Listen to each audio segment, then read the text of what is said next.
ti me grojtaš, hajde ide. Malo gledaš, malo iskaš, hajde ide. Ti me gledaš, ti me grojtaš, hajde ide. Malo gledaš, malo iskaš, hajde ide.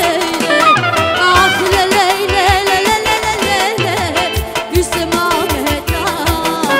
Ajde, lele, lele, lele, prosto omenja. Ah, lele, lele, lele, lele, kako te viđam. Ajde, lele, lele, lele, prosto omenja. Ajde, ša!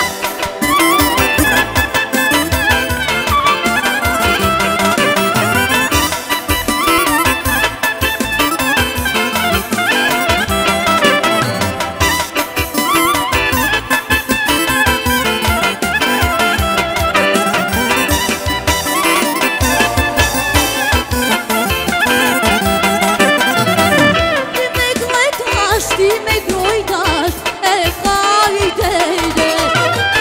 Dugo gledaš, venče laješ, hajde ide.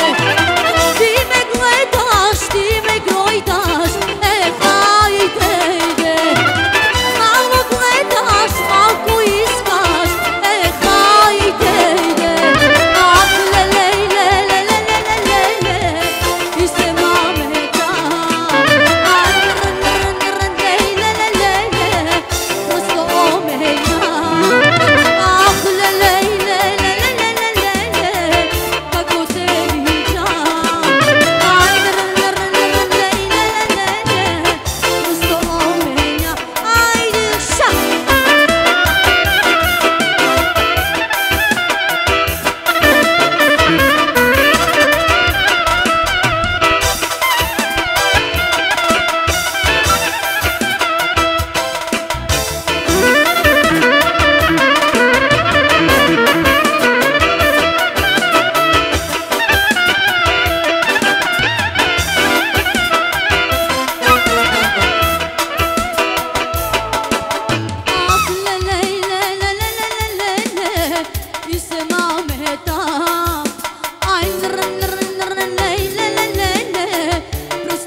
Da.